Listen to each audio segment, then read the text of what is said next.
Coffee শপে বসে coffee খেতে খেতে 1000 বছর ধরে বইটা পড়ছিলাম। হঠাৎ কাঁচ ভাঙ্গার আওয়াজ শুনে পাশ ফিরে তাকিয়ে দেখি একজোড়া কাপল তুমুল ঝগড়া করছে। মেয়েটার রিয়াকশন দেখে যা বুঝলাম, মেয়েটাই আছাড় মেরে গ্লাসটা ভেঙে ফেলেছে। আর ফুসফুস করে মেয়েটা বলল, তুমি আমাকে তোমার ফেসবুকের পাসওয়ার্ড দেবে কিনা বলো।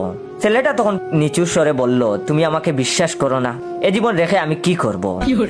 বলেই তখন ছেলেটা এক টুকরো কাঁচ নিয়ে নিজেকে শেষ করে দেওয়ার অভিনয় করে যাচ্ছে। আমি তখন ভেবেছিলাম মেয়েটা হয়তো সত্যি ভেবে গলে জল হয়ে যাবে আর বাংলা মুভির ডায়লগ ছেড়ে বলবে, না এসব তুমি কি করছো, আমি আর তোমাকে সন্দেহ করব না। কিন্তু আমার ধারণা মিথ্যে প্রমাণ করে দিয়ে মেয়েটা বলল, তুই মরবি? আচ্ছা ঠিক আছে, কোনো সমস্যা নাই, কিন্তু পাসওয়ার্ড তো দিতেই হবে। মরার আগে তোর সব কুকীর্তি ফাঁস করব না, তা কি করে হয়? ছেলেটা এবার কিছুটা হতভম্ব হয়ে বলল, আমার আইডিতে এমন কিছু নেই বাবু, বিশ্বাস করো।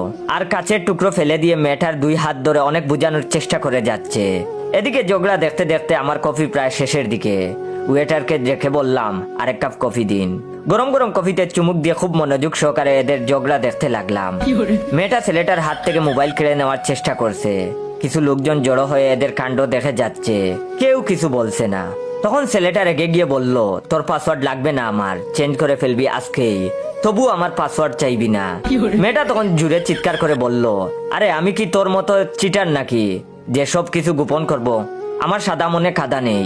ইতিমধ্যে আরেক ছেলে ভিড় ঠেলে ওদের সামনে গিয়ে মেয়েটাকে বলল, তুমি এখানে? আর এই ছেলেকে কি হচ্ছে এসব এখানে? যা ভাবছি তাই, এটা সম্ভবত মেয়েটার আরেক বয়ফ্রেন্ড। মেয়েটা তখন নিচু স্বরে বলল, কিছু না বাবু, ও আমার কাজিন হয়। ছেলেটা তখন বলল, ওহ এখন আমি তোর কাজিন হয়ে গেলাম, আমি আর কি, তুই তো আমার থেকেও এক কাঠি উপরে। তখন মেয়েটার দ্বিতীয় বয়ফ্রেন্ড বলল, ও আচ্ছা, এই জন্যই তুমি আমাকে তোমার ফেসবুক পাসওয়ার্ড দিতে চাইতে না। এরপর এরা বকবকর করেই চলছে। আমার কফি খাওয়া শেষের দিকে কফি শপ থেকে বের হতে হতে বললাম, দুনিয়া থেকে বিশ্বাস শব্দটা একদম উঠে গেছে। পেছন থেকে ওয়েটার আমাকে ডেকে বলল, ঠিক বলছেন, দুনিয়া থেকে বিশ্বাস একদম উঠে গেছে, কারণ আপনি কফির বিল না দিয়েই চলে যাচ্ছিলেন।